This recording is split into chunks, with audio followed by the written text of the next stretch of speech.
Hey everybody, I wanted to give you my thoughts on the 2018 Mazda CX-5. I bought this car 2 years ago. It's now September 2020. Bought it 2 years ago. It's a signature trim. So it's a 2.5 turbo engine with a 6-speed automatic. Just wanted to give you like a owner review. It might be helpful for someone trying to buy it, or maybe even on the used market. I'm not a car reviewer, but I think it could help someone. It's an all-wheel drive model, and I've taken it to the snow before. It's not bad. It does the job, but if you try to like really force it, like if you're trying to get up a hill and it's really snowy, and then it starts spinning, you spin for what, maybe 10 seconds, and then you get an overheat message. The four-wheel drive system overheated, and you can turn it off and turn it on again, and then it resets. But still, it's pretty underwhelming that in 10 seconds it's overheating, and now you're in front-wheel drive. But I mean, overall, it's not a bad car. It's a good car. I mean, the looks are awesome. I love the way it looks. It looks really nice, the front and the rear. It's a really like successful design. It's really nice. They did a really good job with it. The wheels are nice as well. Everything is pretty well packaged. The sunroof, I mean, for a 2018 model car, it's a joke. It's really small. It feels like a 2009 sunroof, where everybody else has a panoramic sunroof nowadays. And this is a signature trim, which is not a base model or anything, so it should have something more than that. But I mean, it's whatever. It's not a big deal. What else? I mean, the fuel economy, since we are by the gas cap, fuel economy is pretty bad. I mean, it's a 2.5 turbo. I think they advertise it like 1927, something like that. I think that's what it is. I'm not sure though. You should check online just to be sure. But if I'm driving normally, I get 17, 18. If I really try, like just really slow, just so everybody on the road hates me, then I'll get 20, 21. On the highway, no matter what you do, you're getting 26. If you're going 50, then you might get 28, 29. But if you're going speed limit 65, 70, which is what it is here in California, then you're getting 25, 26, and you can set cruise control. You can do whatever you want. It's still not getting over 26. I mean, it has a radar cruise control, which is nice. It will control the speed, and if the car in front of you slows down, it will slow down, and it will actually stop. But once it stops, you have to kind of like, and the car in front of you starts going again, you have to kind of like, there's a button on the steering wheel, you push it, and then it unlocks the brakes, and it starts going again, and then you will stop again if the car in front of you stops, but it will not start on its own if the car in front of you starts going.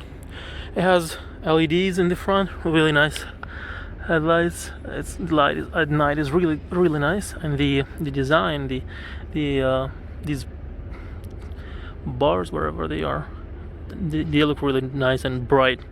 At night, you could probably just turn on the daytime running lights, and it's really bright. You can probably drive with those.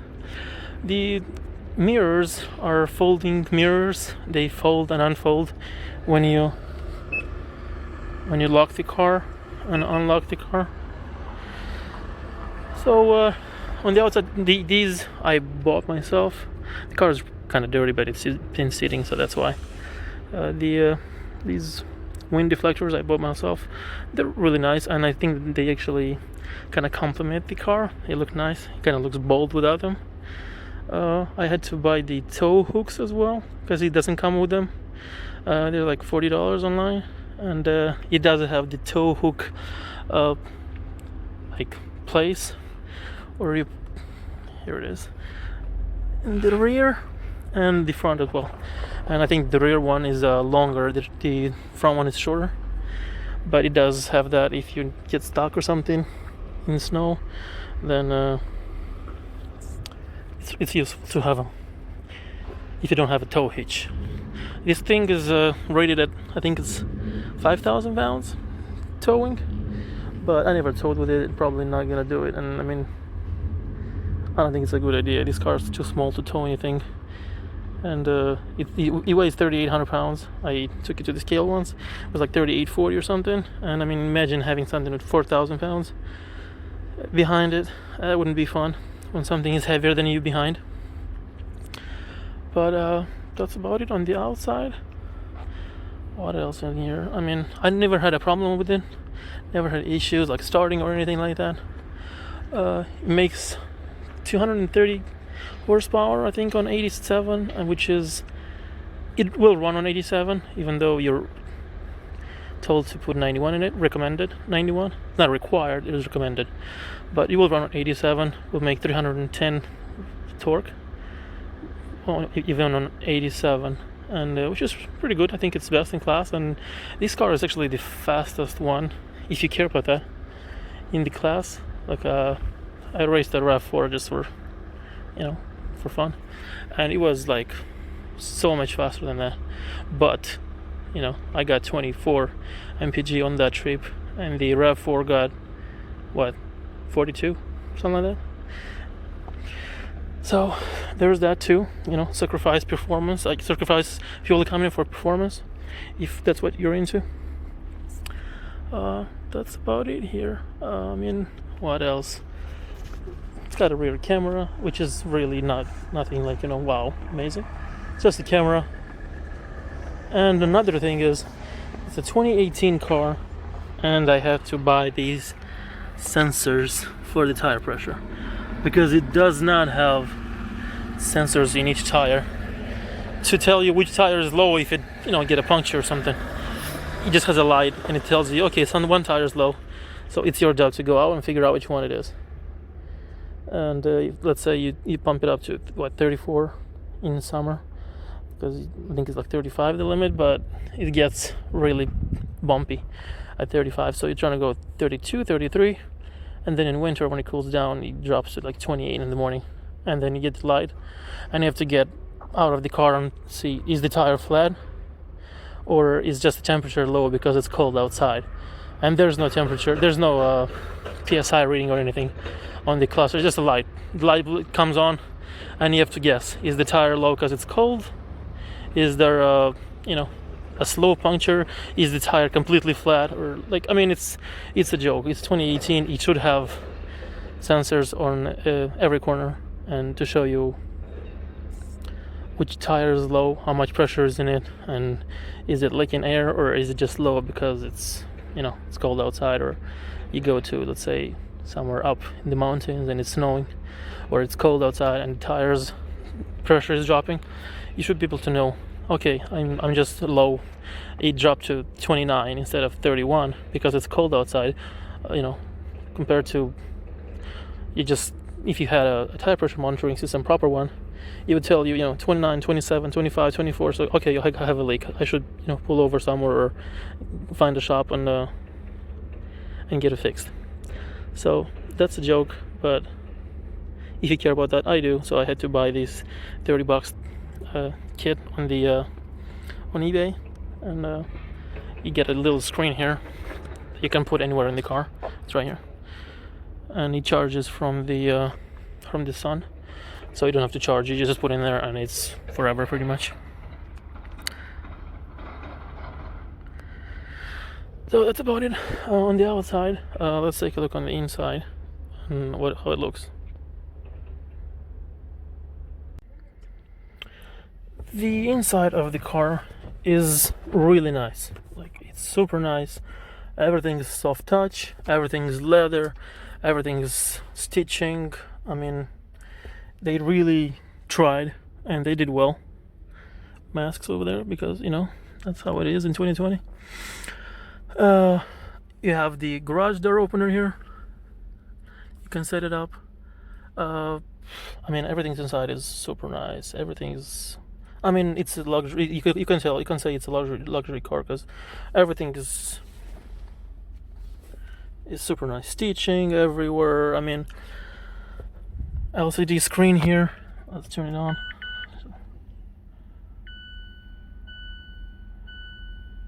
It's very nice. As you can see, it's 8,189 miles. I don't put a lot of miles on the car. I don't drive a lot, but I mean 8,000 in 2 years. It's pretty low, but still, I have an idea what it is, how how the car is and what it does. I mean, mechanically, reliability wise, never had a problem. Never any single issue. Besides, I mean, it's not a reliability issue, but these, I think it's called dome lights or something, both went out. Like if you turn the car right there, it's on. They don't work, both of them. Rear ones work, but I mean, it's a regular light. It looks so ugly. I mean, look at this interior, so nice, and then you look at that. I mean, it's a joke. These both burnt out. I don't know why, but within like 3 months, they both went out. Here's the sunroof, the joke sunroof. The sound is really nice. I got this Bose sound system, so it's really nice. It sounds great. No issues there. The screen, the entertainment system, it's kind of small, but I mean, I don't really care. It's okay. I don't mind it. But the infotainment system itself is just another joke. I mean, this car is $35,000. We paid 34.8 or something like that. Before that, we had a Kia Sorento, and we paid 35.7 for that. So I'm comparing these to that because they're in the same price. But I mean, this one is much smaller, and it's a bit, I wouldn't say much nicer, but it's a bit nicer on the inside. But I'm comparing this car to that because I own both, and I remember this car and that car. And this car has, I think, much nicer sound. It has better interior. Has an what's it called? Heads-up display, which is nice. I don't really use it. Like, it's on, but I barely see it because there's not much. It's just the speed, and that's it. You didn't get any other information. It's just miles per hour, and that's about it. Nothing else. Here's the cruise control. Here's the distance. You can see the distance between the car in front of you. The entertainment system. Let's talk about that a little bit. You get nothing. Like, okay, let's turn it on. Okay, let's see. You go to the home screen. That's it. I mean, in the Kia, you put on the home screen, you get half a screen. You get a GPS, and the other half you get your radio station. This thing, you go home, you get nothing. Like, you have to choose between something. It's not really like user friendly. Let's close the door. It's I don't know. It's underwhelming. And let's say you go to navigation. I mean, what is this? Like, look at this. I mean, look at the screen. Look how these bezels, like 5 feet from one side and 15 from the other. I mean, I don't know. I don't like it. I don't want to, like, because I need to go on a rant for like probably like 40 minutes to talk about it. But like, just overall, I don't like it at all. I don't like anything about it. Everything's just once you get going, this screen doesn't work. You have to use this thing here. But touchscreen only works when you're stopped. But like, you're driving and you want to find a restaurant or something, and then you're trying to like reach your hand because it's really close. Like, it's not like you have to reach. Like, it's really close. It's not like you have to take your eyes off the road and look somewhere else. No, it's really close here. So why would they just not let you click on something, on an address or something like that? I don't know. And the voice recognition is really bad. Like, if I use Android Auto, it does have Android Auto and Apple CarPlay. If I use Android Auto, is really easy. It really like recognizes your voice and everything like from the first try.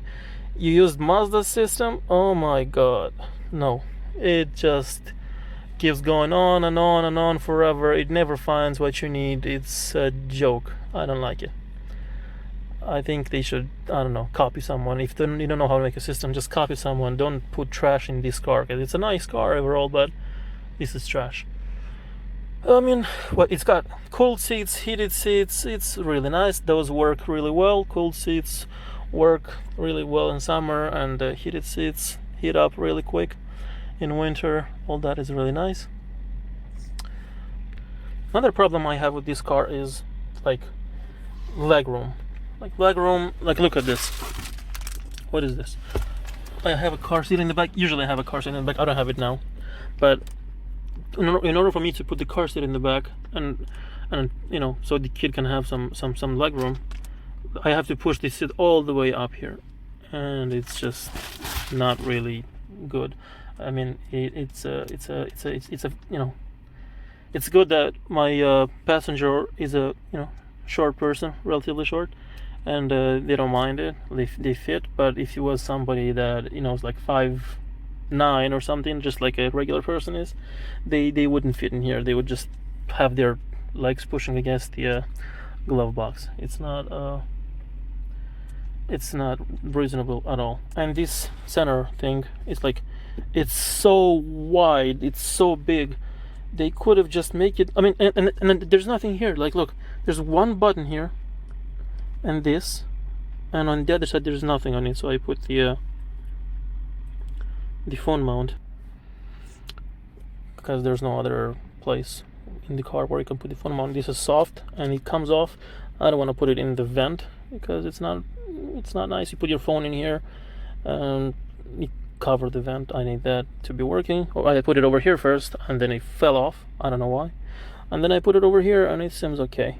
And I mean, there's no use for this space anyway, and this thing's gonna get scratched up, and like no matter what. And I mean, I don't have anything sitting here, no keys, nothing like that, and it's still scratched up for whatever reason. So that's about it for the interior. Rear space is kind of small too. I'll show you. Rear legroom, like look at this. I mean, this is like, I'm 5'10", and if I sit here, my legs are pushing against this. It does have vents here in the back. You can't adjust anything. It's just whatever the driver said. So that's that. The seats are nice, and it does have this center thing, and you can heat it up, which is pretty cool. That it has rear heated seats, and you have 2 USBs in here, which I never used. But that's nice. That's nice that they thought of it. And cup holders and all that, which I never used. But I mean, legroom small. Door opening, like it opens like almost 90 degrees, but the opening is so small. If you have a bigger person trying to get in, good luck with that. It's got wood trim, nice. That this is, I don't think it's metal, but it feels like metal, and it's nice. That's about it here. In the rear, it's a bit messy in here because this was just a random, you know, found some time, so I thought I'd record a video, so I didn't clean anything. But rear room, it's small. I mean, if you have a child and you put a stroller in here, that's it. You're not putting any groceries or anything like that. It's small. I wouldn't buy this if I had a child and I wanted to take, let's say, like a 1-year-old, and you need a stroller and you need to go to, let's say, to a grocery store and buy some food. You put a stroller in here, and then there's no way you're fitting some food in here. Like, say you buy, you know, for a week or something. If you go to like a small grocery store, yeah. But if you go to Costco or something, you're trying to buy food for a week, no, it's not gonna work. In the Kia, you have Kia Sorento. You have more room in here, and I remember that one. We still used the stroller back then, and it would fit, like almost not fit, but I could still push the stroller in there, make it work. In this, I'm not even gonna try, because this is just way too small. It's a small car, I understand. It has a button here. You can adjust the height and all that.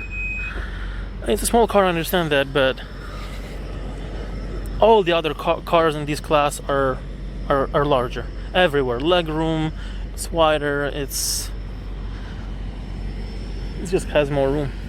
This car, what it has going for it is styling. It's the best looking car in the class, it's the fastest car in the class, and it's the most luxurious car in the class. Like, you put this car next to a RAV4, I think it looks like a trash can. It has nothing on this. Like, this is just the most beautiful car. If you're buying this for, let's say, for your wife or your girlfriend, or you are a girl that you're buying this just for yourself, this is an amazing car. It's nice, it's quick, it's luxurious, it's everything. Like, you're not gonna be embarrassed pulling this up next to a BMW or a Mercedes. This thing looks amazing. But if you're a family going for a family car, I don't think this is it. It's lacking like just basic family car features. I mean, the Kia had sunshades on the inside. This one doesn't have it. Kia had like small tiny dome lights for when you're just driving at night. There's like a tiny light that kind of like gives you a good view of what's in the car. If you're like, let's say, you dropped something, or you don't have to turn on the light. Like, it's just so nice. That one thing had foot lights, like footwell lighting. This one doesn't have that. The doors on this thing are like they close really weird. Like, if you have all the doors closed and you're trying to close the last one, there's pressure built up inside, and you have to like slam it to close it. They don't have the venting for this properly to close it nicely. The Kia had that, and you just like, it was like kind of like a soft touch closed door or something, because you barely touched it and it closed. This one you have to slam it to close it, and then somebody opens the door and you forgot about it and you're trying to close it, and you're used to slamming it, and then you slam it and it just slams crazy. I mean, I don't know. I think there's a better way to do this. The transmission feel, when you come into a stop, you can feel it like disengaging, and there's like a bump when it disengages, and then once you let off the brakes, you can feel it engaging, and it's like just you feel it, picking up. It's not refined. The engine is quick, has a good torque, but it's not fuel efficient at all. Like, if you're buying this car with a turbo engine, don't expect any fuel economy. And then second, anything over like 4,000 RPM, you feel vibration. It's not a balanced engine. Like, it vibrates your brake pedal, your shifter, your steering wheel, everything vibrates. You feel like you're in a, I don't know, it's like a 2010 something. It doesn't feel refined. The Kia had a V6 in it. It was so smooth. And by the way, that was doing like 19 city, and I got 30-31 highway with that V6 3.3. This is a 2.5 turbo, so I was assuming, once you're not pushing it, it should be fuel efficient, and it's not. Brakes are good. Tires are, it's regular tire, all season, so it's gonna do well. But yeah, that's about it. The has center locks, but if I was asked, would I buy this car again? I don't know. I like it. It's luxurious, it's nice, it's cool, you could say. It's really good looking. My wife loves it, loves the way it looks. But would I buy it again for the same amount of money? I don't know. I would probably say no. I would sacrifice performance and get something larger, something like, more comfortable. This one is like a sporty SUV. The suspension is kind of stiff, which is not bad, but I would sacrifice the sportiness for the fuel economy. So that's that. Thanks for watching. If you have any questions, let me know. I can answer some questions. I might have missed something. It's just like a random. I just came from work. I'm like, okay, let me do a video for some people that might need this. And I might not cover everything, but it looks awesome. just a shame that they like I could call this car unfinished. Every single thing is, it's a great idea, it's a great start, but it's not a great finish. Like everything is 80% done. It's not a refined car, it's not a, you know,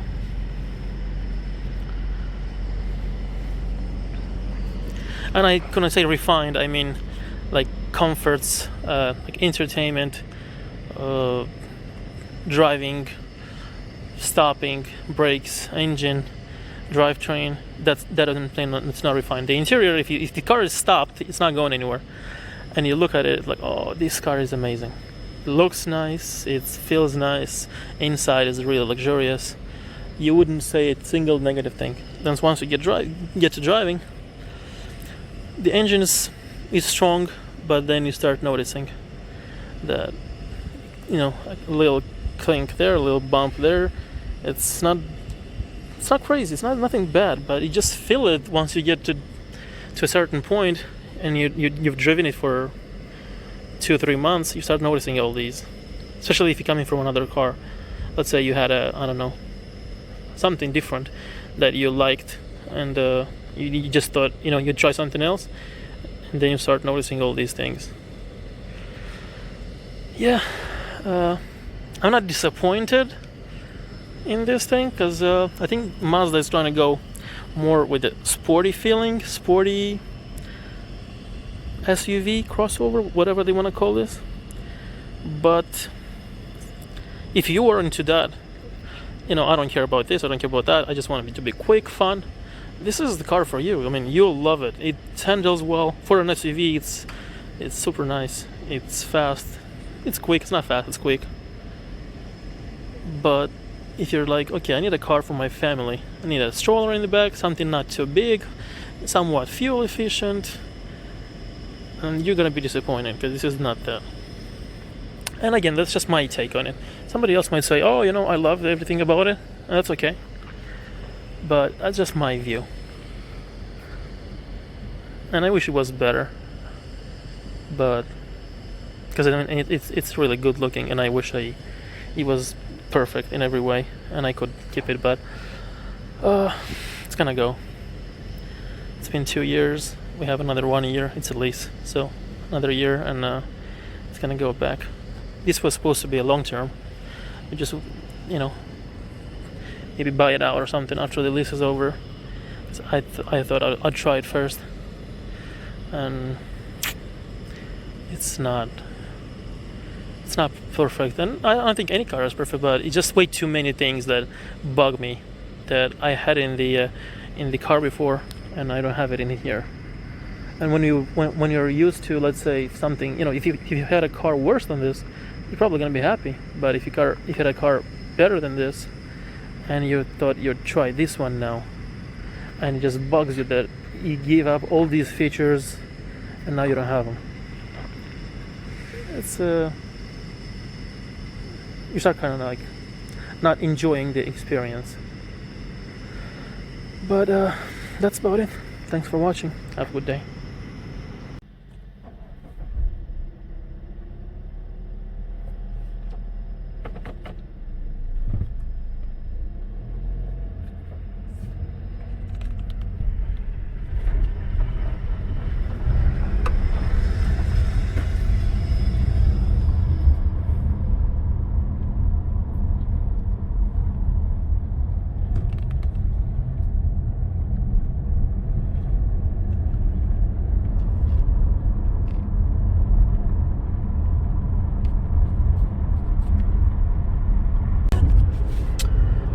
I wanted to give my conclusion on this, because I was thinking maybe people just thought that I hated this car and sounded all negative, but I think that this is what the final thoughts are.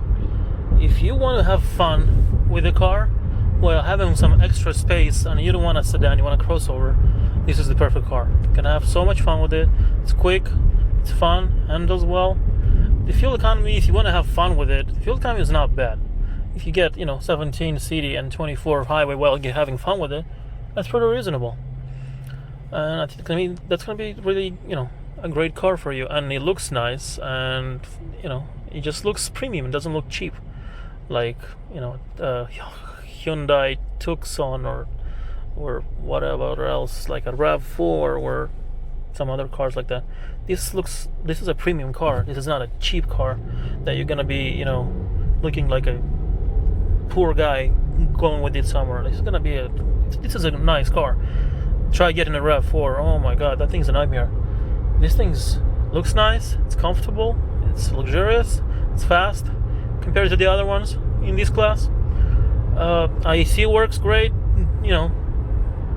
climate control, dual zone climate control. You got vents in the back if you have passengers in the back and they're dying because outside is 110. It's gonna be great. The only time this car shows its negative side if you have a family.